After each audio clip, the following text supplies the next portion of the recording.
All right, so we got some pretty major updates here from within the Democratic Party in terms of what the future of Nancy Pelosi might be looking like depending on what happens in these next November elections. So, here from Mediaite, they had a discussion that they were covering on CNN where they were basically pointing to the fact that there seems to be at least some coalition, both of centrist Democrats and as well as like leftist Democrats within Congress, who are looking to ouster Nancy Pelosi or at least kind of semi-pressure her to leave the speakership position if they end up losing in November. So here from Mediaite, they say CNN reports Democrats are ready to replace Pelosi if they lose the majority. Quote, her time is done. Okay, so on the one hand, obviously my initial gut reaction to this is going to be, that's absolutely fucking amazing. Nancy Pelosi is a massively corrupted politician who has been basically fossilizing within our Congress for basically the entirety of my lifetime. She's been in a Democratic leadership position for like 19 years now. I'm only 23, so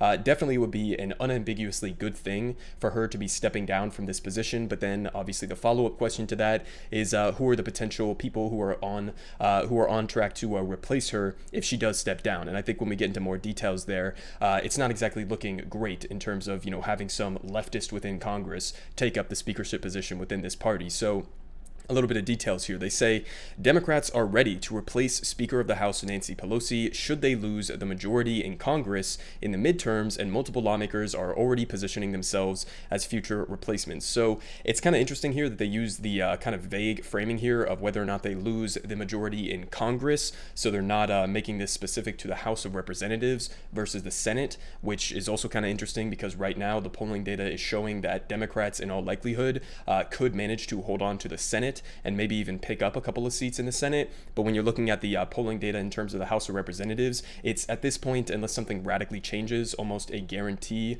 that Republicans are going to take the House. So I would be interested to know exactly what they mean here. Do they mean if Nancy Pelosi and House Democrats lose their majority? Do they mean if both chambers of Congress lose their majorities, including the Senate? Which one are they specifically talking about here? At the end of the day, there's no real guarantees. We haven't heard from Nancy Pelosi directly, who's openly come out and said or committed to this. This is just talking that is going on within the halls of Congress between other members within the Democratic Party. But they say CNN's Melanie Zanona and Isaac Dover reported to Breonna Taylor on New Day that many on Capitol Hill have said that the 82-year-old Pelosi's Democratic Party leadership could be coming to an end. So already, I mean, listen, there's a lot of nuanced debate to be had in terms of should there be a cap on the age that people are allowed to be in Congress. I think that there is a lot of back and forth discussions that you could have on that, because you look at somebody like Nancy Pelosi or Chuck Schumer or any number of these other corrupted ghouls within the Democratic Party who also just happen to be extremely old, Joe Biden included in that as well. All of these motherfuckers are over the age of 75 at least. You have Nancy Pelosi at age 82, and obviously I think that there's a huge disconnect between what the base of the party, with minority voters, with younger voters and younger generations, actually want the future of the party to be, versus this sort of elderly coalition that still exists at the top of the party and is reining in any progressive ambitions within the Democratic Party. So you do have a split there between sort of a generational divide between these older members of Congress. But then you also, on the flip side of that, have people like Bernie Sanders, who's also old as fuck, but just so happens to be perfectly in line with what younger people are wanting to see for the future of the Democratic Party as well as the future of the government as well. So, I mean, I think that there is some nuance there. You also have people like Dianne Feinstein over in California who just straight up have Alzheimer's or dementia and aren't even fit to be in the positions that they are. So I do think we have a little bit of a problem in terms of having a gerontocracy, but at the same time, you do have to, take that on a case-by-case basis almost, because there are some older members of Congress who are pretty decent on policy. But they continue here with the details, saying that Dover reported that he and others have spoken to members of Congress and staffers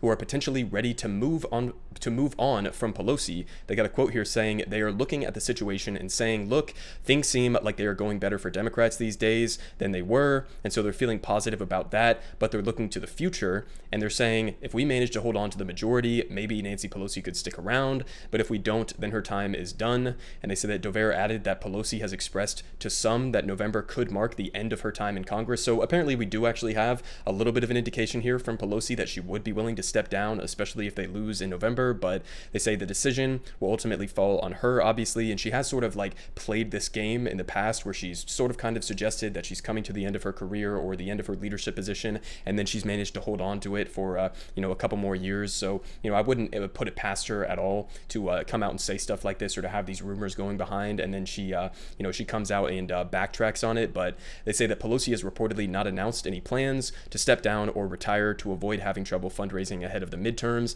This to me is just honestly fucking ridiculous at this point. Again, you are 82 years old. You are worth hundreds of millions of dollars, okay? I'm sure that you've made enough off of your husband's criminal stock trading behavior that you could afford to just go and sit on a yacht for the rest of your life and just get out of the way of younger generations and people within these potential leadership slots to just let us take the reins a little bit. But she's choosing to stick around throughout the rest of her life. It's just completely ridiculous at this point. But they say as far as who would replace Pelosi in her leadership role, so this is where we get to a little bit of the trouble here. They say Capitol Hill reporter Zenona said that Representative Hakeem Jeffries is considered likely the frontrunner, and this is a guy who for years now I have thought would be the most likely to replace Nancy Pelosi when she steps down.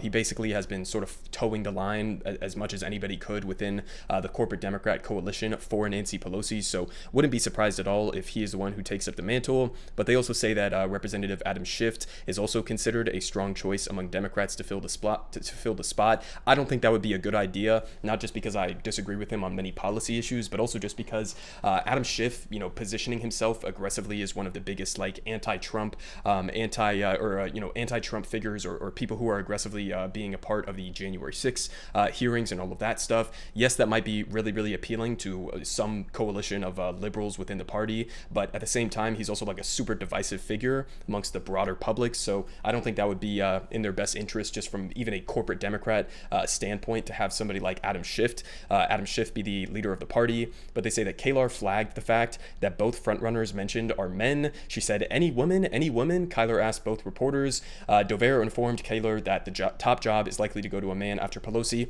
I personally think this is completely fucking irrelevant. We just saw Nancy Pelosi, a woman who was in the leadership position, and it doesn't matter. It's not as if this is some like big progressive thing that they're doing. I mean, I guess it's great to have public figureheads that are representative of different various races, genders, ethnicities, etc. But at the same time, if she's corrupt, she's corrupt, and if somebody who's replacing her is corrupt, then it doesn't really matter if they are a male, a female, if they are black, if they are gay, if they are trans. That shit just flies out the window. If you are corrupt, you are corrupt, and that's the most important factor there. So now we get into a little bit of a background here that I wanted to lay out for you guys in terms of why I think it would potentially be disastrous to have somebody like Hakeem Jeffries replacing Pelosi, or at least give you guys a little bit of background information on this guy in terms of what kind of a character he is, so that we can be ready for this inevitability if it ends up happening. But here from Common Dreams, Julia Conley, she says, progressives slam corporate Democrats' PAC's first slate of endorsements that they put out there. So this was a new PAC that was started, as I point out down here, by Hakeem Jeffries and Representative Josh Gottenheimer, who, if you guys remember from the Build Back Better negotiations, is one of the single most corrupt motherfuckers within the House of Representatives on the Democratic side. So a little bit of details here. This is an article back from February of this year.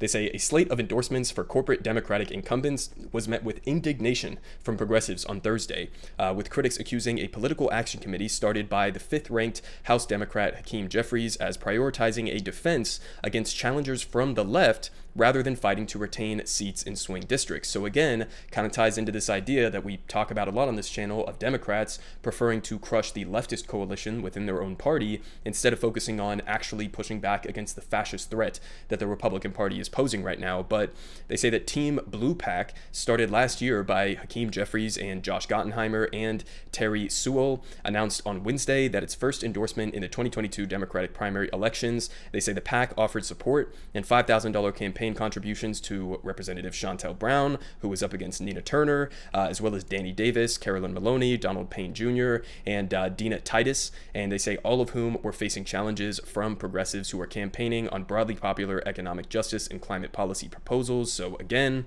showing who exactly they are, trying to protect here from some of these primary challenges from the left, instead of using a lot of these resources, which could be going into actually defeating the opposition party. But no, they're choosing to dump these resources into defeating progressives within their own party. And of course, we know that, part of the reason for that is because these are corrupted politicians. And they give a little bit of details here on that. They say, as Sludge reported earlier this month, back in February, Team Blue PAC received more than half of the $152,000 that it raised in the second half of last year from other political action committees associated with corporations like Comcast, UBS Americans, New York Life Insurance Company, and Nextra Energy, and trade associations representing realtors and consumer creditors. So again, this motherfucker, Hakeem Jeffries, if he is the guy who ends up replacing Nancy Pelosi, if she even does end up getting replaced post-November midterm elections, then we're not exactly going to be in a better position than we are right now with Nancy Pelosi's leadership. So, at the end of the day, it's kind of like a wash in terms of like how good this is going to be for the left. Maybe, I don't know, Hakeem Jeffries, because he hasn't been solidified in this position for as long as Nancy Pelosi was, because he doesn't have the same seniority as Nancy Pelosi, maybe you could make an argument that he would be slightly easier to pressure from the left and to try to pull him that way on some policy measures, especially as we're getting more actual progressives elected into Congress and hopefully will again in these November elections. So we'll have to see how this plays out. Again, I wouldn't put it past Nancy Pelosi to try to hold her grip on this position in the leadership of this party for even, an extended period of time beyond this. So wouldn't put it past her to do that. We don't really have many details on this as of right now, but still would be an unambiguously good thing to finally start cycling out some of these fossilized, corrupted politicians that are currently leading in this country right now. Everyone is saying good politic guy has the best politics. Believe me, no one does it like him.